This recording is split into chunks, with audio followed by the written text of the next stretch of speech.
for the farmers' protest has been in the urban areas and the surrounding villages. So that's what they want to know. You see, as far as Punjab is concerned, in the matter of farmers, it has, in the real sense, it's a real national movement for Punjab, real national. Every part of Punjab is involved in this. You take traders, urban areas, traders are in large numbers, some related to farmers and some not related to farmers. This towns or big towns or some big cities. Industrialists, you can say that leaving aside few big industrialists, which are not very many in Punjab, and you can say few very big traders who are working as an agent of Adanis and Ambanis. Other than that, whole Punjab, whether they are white collar workers, blue collar workers, even the upper middle classes, whether doctors, engineers, professors, etc., everyone is supporting Punjab farmers' demand, except for BJP and RSS, which are the smallest, they are completely isolated at this moment. So for Punjab, it's a real nationalist movement. Even the ruling parties, whether whatever their conduct is in practice, formally they all support, whether it's Aam Aadmi Party, whether it's Akali Dal, whether it's Congress, whether it's at government level. So they have to support, they have to do lip service at least, so they are doing. So as far as Haryana is concerned, Haryana is also at lesser level, same picture, but not as Punjab. So is Western UP, they're even lesser than Haryana. So, but in all these states, and Maharashtra some parts, and Rajasthan some parts, this is a kind of national movement which is supported by cross farmers, not just farmers, cross professions, cross classes. So in that sense, I think this movement is quite widespread, and actually, I think corporates hold, Ambani's, Adani's hold on government is so tight. They have just whatever they might be speaking from their mouths are controlled by the mouses, and the mouses are controlled by Adanis and Ambanis. Otherwise, they are risking losing their mass base also. They are risking their political following, which they have befooled people for the last 7 years. They have been befooling people like anything. They are risking that also, that people are getting now aware because of farmers' movement. Other people are also getting aware that they are being befooled. And if they come into their senses and if they wake up, they will throw away this government away. That's what farmers' movement are also saying, whether parliamentary or whether whatever formation is it, that we will, now like Rakesh Tikait, like farmer leaders, they're directly targeting that we will throw this government away through elections and all that. I'm not talking about this thing because throwing this government away doesn't make much difference if the system remains safe, as Bhagat Singh used to say, that it's the fight against system. If the other part of the collaborators come with Ambani and Adani's, other party comes with that collaboration, that will not solve much. It will actually, to some extent, help farmers' movement only when they are able to win in their very crucial fight in toto. And if they are able to get even the MSP considered in legal terms. I think this is my observation. Thank you, Professor Lal. So the next question is a little bit historical also, but with some consequences for present. it's about Gandhi and Bhagat Singh, right? So many times now, people do present them sometimes as antagonistic historical figures. I came to know from your edited book also that Bhagat Singh also did criticize the Bardoli resolution of 1922, when basically Gandhi withdrawn the non-cooperation movement. So how do you think can we present Bhagat Singh and Gandhi as like antagonistic historical character in Indian scene, or they had what do you think about that? Actually, there are two extreme views. One extreme view is by writers in the Twits, RSS, etc., which they have very cleverly spread this kind of propaganda that Gandhi didn't save Bhagat Singh's life could have been saved, etc. And they then create a lot of myths, and as usual, which they create in other matters also. Fake news, fake myths, fake distortion of history by creating a sort of parallel fake history. But there is another extreme that is among leftists also. That extreme is, and especially that is coming through in these days, when you are fighting against the fascist regime of RSS, then some section among leftists, they try to make everything goody-goody, as if Bhagat Singh and Gandhi had no difference and they were all goody-goody.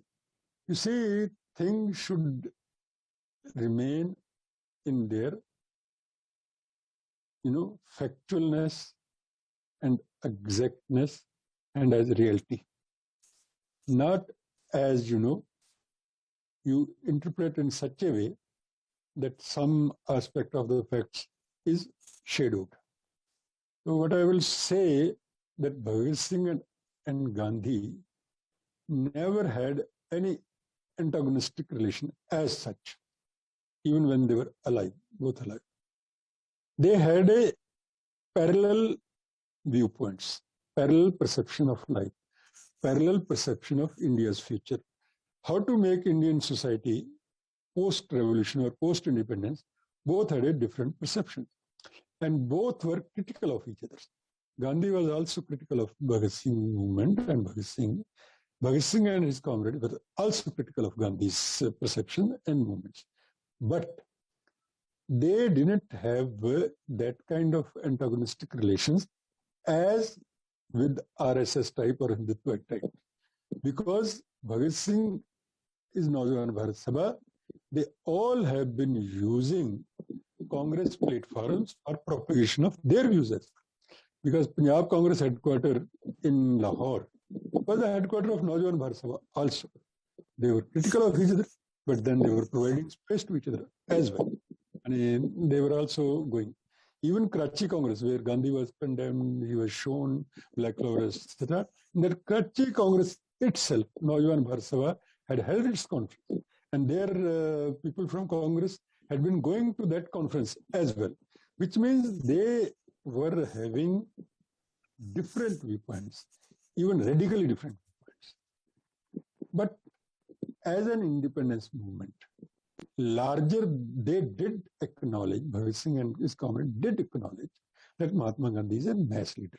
And we should learn from Mahatma Gandhi how to influence masses, what language, what conduct you can have. But spread your own views. Like they want to spread revolutionary views, but want to learn from Gandhi how to influence the masses. So in that sense, they were very critical of Gandhi's so-called views that Hriday Pravartan ho sakta hai bade ameer logon ka. They all thought it a bullshit kind of thing. So only with revolution, they also, like Marx, they also believed that we are not for violence. If propertied classes are ready to leave their power without violence, we will welcome it. If their propertied classes classes are ready to share their wealth with the broader society, then we will be happy. Actually, key lies in the Marx. Because people think Marxism, Leninism, or Marxism is a violent movement, is a armed movement, and so are Bhagat Singh, etc. revolutionary movement. They are armed movement, they are violent movements. But the key lies there that himself Marx has said. It's the question of property classes, whether they are ready to share their wealth or property with the society in general and with the working classes, with the masses, with the peasants and all that, then it's very fine. There is no need to use violence. That's what, Chavez, etc. has been saying in Latin America, and they have been trying to, transform the society through non-violent means or through parliamentary means. But the fact or reality is that parliamentary system doesn't in the end allows any harm to the propertied class. When you protect the propertied classes, these corporates, and they are not ready to, even share, let me give you example from Mahabharata, a mythical story. When, Pandavas were trying through Krishna or the other mediators that at least Duryodhana should be ready to, part with 5 villages, then the compromise can be reached. So he can keep his kingship and emperorship, but he should at least give 5 Pandavas to 5 villages. And Duryodhana was so arrogant that he was not ready to part with even 5 villages. And then Mahabharata was fought. So it may not be reality, but the crux lies here that whether Ambanis and Adanis having all the wealth, like Aziz Premji shares some of his wealth for social purposes. These Ambanis and Adanis do not share any of their wealth for social purposes. So how the revolution can be stopped? How the Gandhian methods can succeed? So only the revolutionary methods can succeed in snatching the hard-earned labor from workers. This is the workers' blood, which they have created as a wealth. This is the peasants' blood, which has created the wealth emperorship of Adanis, Ambanis, and Joffs, and everywhere in the world. So Gandhi and Bhagat Singh had different perceptions. For fighting against fascism, yes, Gandhians and Bhagat Singhians can fight together. In fact, Gandhians are always very welcoming to the Bhagat Singhians or Marxists or revolutionaries. They provide space in Gandhi Peace Foundation. They provide space, at whatever their institution they have. So they have a very friendly relationship with each other. But even those Gandhians know that these fascists cannot be, defeated by Gandhian ways. Only Bhagat Singhian ways or, these radical movements, only they can fix them. So I think I have tried to explain So the kind of romanticism which is being shown in this 7 year during Modi period to, make everything eclectical, that doesn't help. I think Marxists should try to avoid this eclecticism. They should be very critical, they should be very clear about it, that Gandhian ways were different and Bhagat Singhian ways are different. And they are not part of one thing. They can be together for certain movements, as against this present fascist Marxism. They can, surely they can. And they should rather, I would say, I would support that. But their paths will go different after this battle is won against fascism. Then there again, there will be contradictions. Thank you for that really useful context, and also understanding that how for a national liberation movement, they also came together, and how for the fight against fascism, there is also so much need for that. In fact, that relates to another related question, Lala Lajpat Rai, right? So one important thing from Bhagat Singh's life, revolutionary life, the way he astutely actually maneuvered this contradiction. For example, Bhagat Singh was critical. He was close to sometime Lala Lajpat Rai, but he was critical of some of the things, approaches of Lala Lajpat Rai. But then when Lala Lajpat Rai died, then using the death of Lajpat Rai's, Bhagat Singh used that as an organizational point, right? So it's basically a similar follow-up question, probably, but probably just answer it. But let me just state it again for the sake of completeness. What lessons we can learn from this ability to take this contradiction and organize and moving forward? Yeah, actually, see, this is a good example. Lala Lajpat Rai and Bhagat Singh relation were, love-hate relationships. They had even family relations. Bhagat Singh's father, etc. They all had good. Bhagat Singh's father actually was a Congress. He was member of All India Congress Committee all through his life, and Bhagat Singh had been attending some of the Congress conferences along with his father. He was member of All India Congress Committee, and Bhagat Singh had been going with him to Belgavi Congress in 1924, which was presided over by Mahatma Gandhi, the only Congress which he presided over. Bhagat Singh had gone with him to Belgavi. And again, he had been going to many congresses along with his father or even without his father. Lala Lajpat Rai, at one time, he was a socialist, but he turned rightist, because he was part of Gadar party also. And many people do not know, or perhaps know, that All India Trade Union Congress, ATAC, workers' organization, which is now affiliated to CPI, this was formed in 1920, and its founder president was Lala Lajpat Rai. At that time, it was not affiliated to CPI because CPI was not yet born. So CPI was born later, in 1925, some say 1920. But when it was affiliated to CPI, that was a later stage. But its founder president was Lala Lajpat Rai. And, Lala Lajpat Rai used to say that these boys, these Bhagat Singh-like boys, he used to call them, that they want me to become Lenin. I cannot become Lenin. I don't want to become Lenin.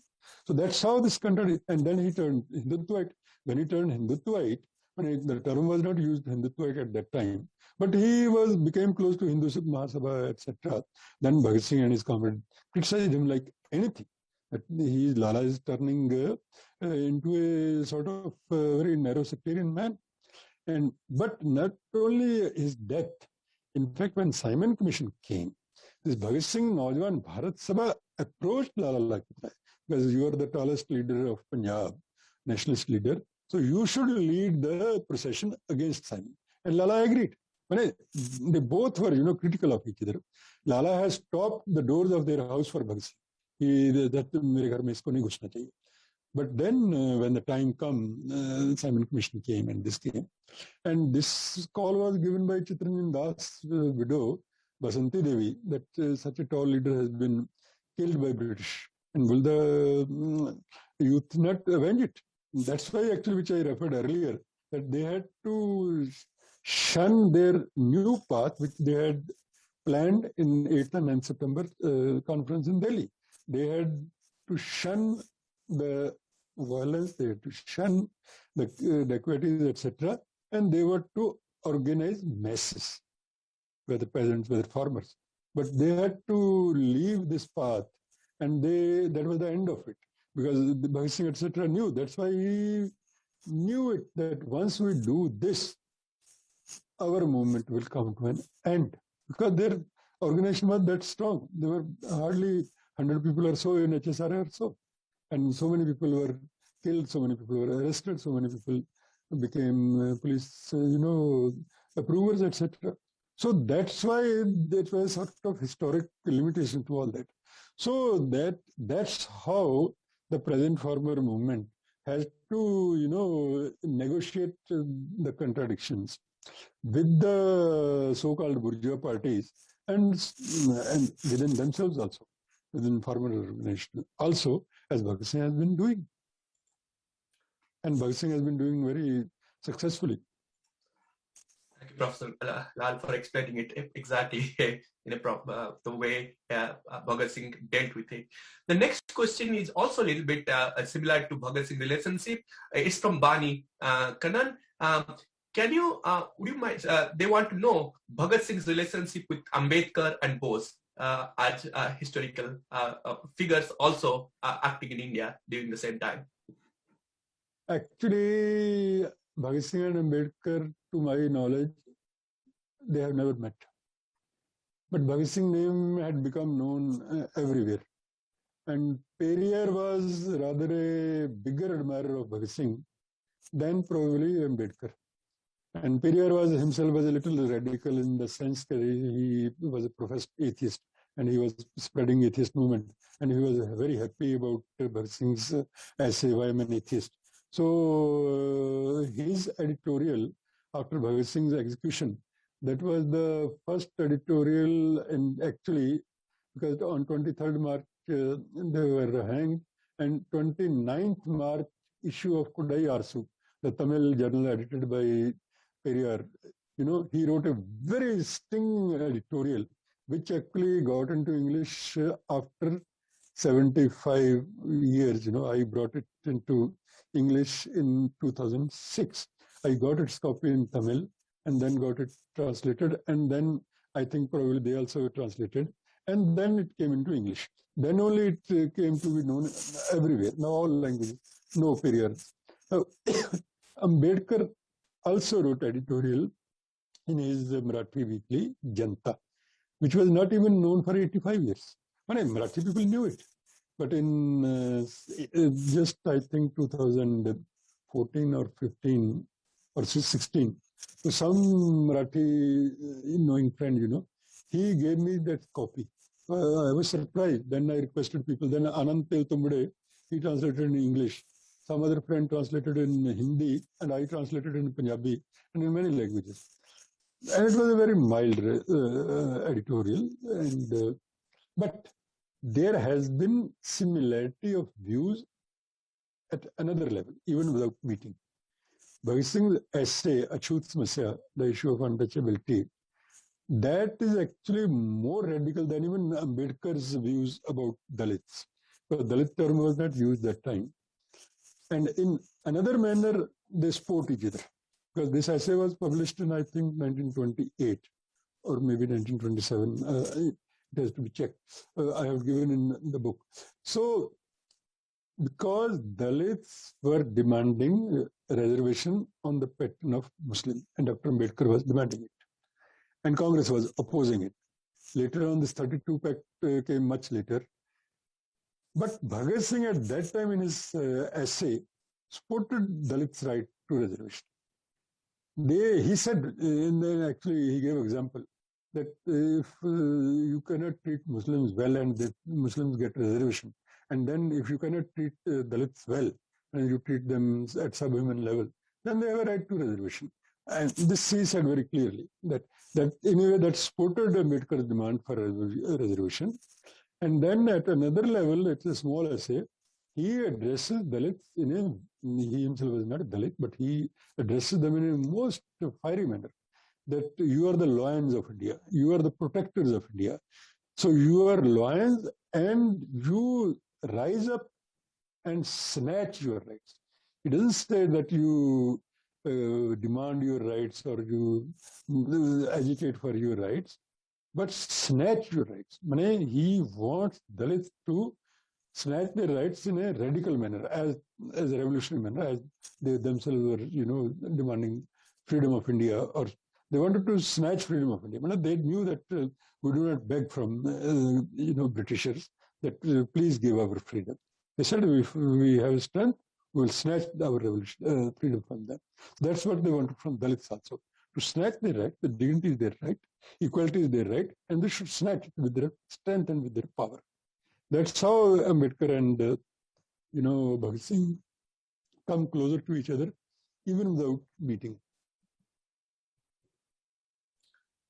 Thank you, Professor Lal. So I also came to know from the reading of Bhagat Singh Reader, edited by you, that Bhagat Singh actually admonished Jats at one point saying that how easily they fall into when they're told that when you give rights, then basically the workers, that means most of the time, that means Dalits that time, you lose control or something. So he actually admonished the chat. So it was a very good context you give there in one of the chapters in the book. In fact, he admonishes his own comrades also. He admonishes Sukhdev like anything. In jail, you must have seen these 2 letters on suicide and love, that he admonished Sukhdev like anything. When he told them very clearly that not being able to suffer, the jail suffering, that is a cowardliness. He couldn't sustain even hunger strike, Sukhdev. So he broke the hunger strike. Bhagat Singh didn't mind that much, but Bhagat Singh minded his saying that I will commit suicide. I will not suffer. If we get, life sentence, then I will not like to live, and I will just commit suicide. Then he admonishes him like anything, that this is not the revolutionaries, duty to revolutionaries conduct. So he admonishes, and he admonishes him on love also, because he was very critical of young people who fall in love or who talk of love or something. He gave him an example of Mazzini. That Mazzini lost many revolutionary battles, and he was depressed, and he was dispirited, and he was thinking about committing suicide. Then his beloved sent him a letter, and he became so strong, and he became strong like his other comrade, and even stronger than that. And Bhagat Singh quotes this thing in his letters to Sukhdev, that you are very Arya Samajist in your Puritan views. So don't have such kind of Puritan views. So young people, love gives strength. Love is not something which should be, condemned or, discarded. Thank you, Professor Lal. So the next one is from Padma. Are there organic alliances being made between the farmers' organization and the trade union, which are representing industrial workers? Yes, perhaps sadly not. Only, integration is with the farm worker union. That too, with 1 or 2 farmer